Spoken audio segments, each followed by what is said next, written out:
Bonjour à tous, aujourd'hui je vais vous parler de l'innervation sensitive en anatomie du tronc commun.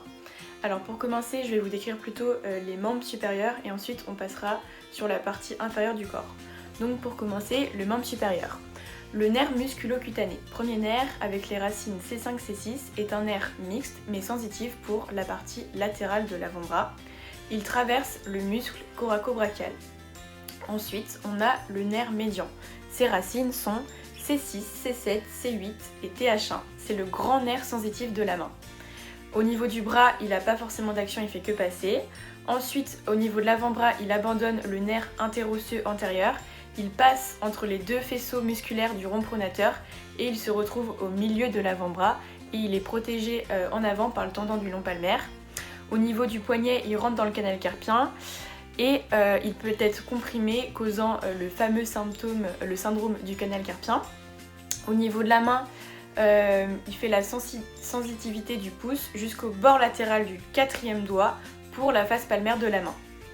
Ensuite, nous allons passer au nerf cutané brachial médial qui a pour racines C8 et TH1.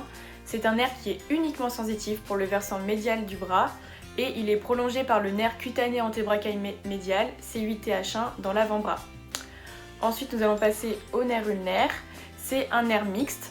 Alors, en gros, au niveau du bras, il passe en arrière de l'épicondyle médial de l'humérus. Ensuite, dans l'avant-bras, il revient en antérieur et sur le versant médial. Au niveau du poignet, il passe en avant du canal carpien, mais dans le canal ulnaire de Guyon, avec l'artère ulnaire. Au niveau de la main, il passe en arrière de l'insertion proximale du court fléchisseur du cinquième doigt et avec donc l'artère ulnaire profonde. Avant ce passage, il abandonne des branches sensitives du bord médial du quatrième doigt et pour le cinquième doigt en entier. Ensuite, nous passons au nerf axillaire, racine C5-C6. C'est un nerf mixte qui est sensitif pour le moignon de l'épaule. Ensuite, on va passer au nerf radial. Alors, ses racines sont C6, C8, C7, TH1. C'est un nerf mixte. Au niveau de l'épaule, il passe dans l'espace axillaire inférieur. Il est accompagné par l'artère brachiale profonde. Au niveau du bras, il chemine à la face postérieure de la diaphyse humérale dans la gouttière radiale de l'humérus. Ensuite, au niveau de l'avant-bras, il se divise en deux au niveau du col du radius, entre les deux faisceaux du muscle supinateur, en une branche postérieure qui est motrice et la branche qui nous intéresse, qui est antérieure, sensitive. Elle chemine cette branche sensitive dans la gouttière du pouls et ensuite elle va passer au niveau de la tabatière anatomique dans la main. Voilà, donc c'était un peu une énumération des nerfs au niveau de la partie supérieure du corps dans votre tronc commun. Ensuite, on va passer aux membres inférieurs. Donc on va débuter par le nerf fémoral. Ses racines sont L2, L3, L4.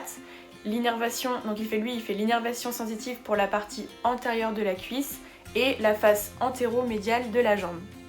Au niveau du bassin, il émerge à la partie latérale du psoas et à la partie médiale du muscle iliaque et passe ensuite sous l'arcade inguinale. Au niveau de la cuisse, il se retrouve dans le triangle de Scarpa, qu'on a aussi appelé trigone fémoral, où il se divise rapidement avec des branches motrices et des branches sensitives. Ensuite, on a le nerf cutané latéral de la cuisse. Alors, ses racines, c'est L2, L3, qui est un nerf uniquement sensitif pour la partie latérale de la cuisse. Il émerge aussi latéralement au psoas et chemine en dedans de l'aile iliaque et en dedans de l'épine iliaque antéro-supérieure, puis passe aussi sous l'arcade inguinale. Ensuite, on va passer au nerf obturateur. Ses racines sont L2, L3, L4. Il innerve de façon sensitive la partie supérieure et médiale du genou et il innerve aussi l'articulation coxofémorale. Au niveau de son trajet, il émerge plutôt médialement au psoas et sort par le foramen obturé avec l'artère obturatrice. Ensuite, nous allons passer au nerf pudendal. Les racines sont S2, S3, S4. Il accompagne l'artère pudendale vers les organes génitaux externes et il intervient dans l'innervation du périnée et des sphincters.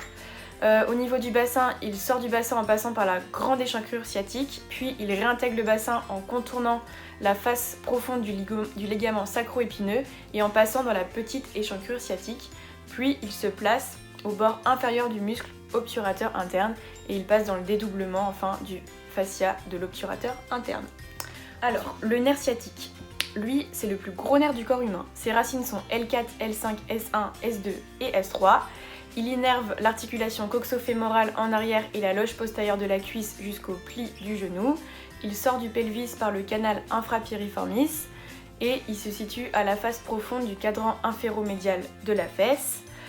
Au niveau de la jambe, on retrouve ce nerf au sommet de la fosse poplitée et il se divise en 2 branches terminales.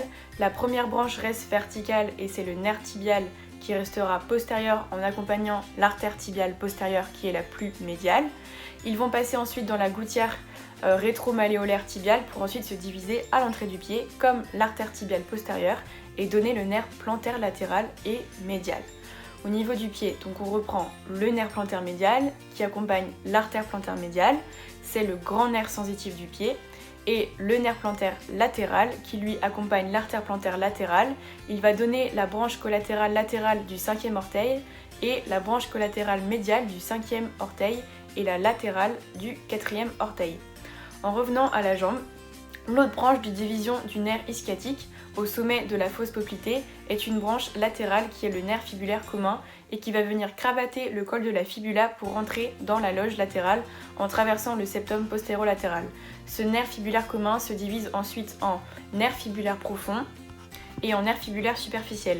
Donc le nerf fibulaire profond, il traverse le septum antérolatéral du fascia crural et descend avec l'artère tibiale antérieure et innerve la loge antérieure de la jambe ainsi que le court extenseur des orteils à la face dorsale du pied.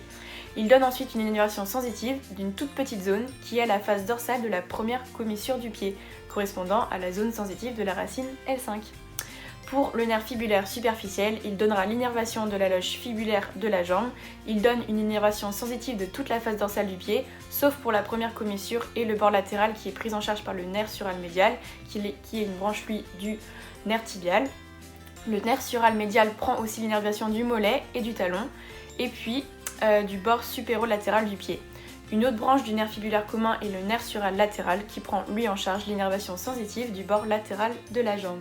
Voilà, j'espère que cette petite vidéo vous aura aidé à faire un petit récap sur l'innervation sensitive en anatomie tronc commun.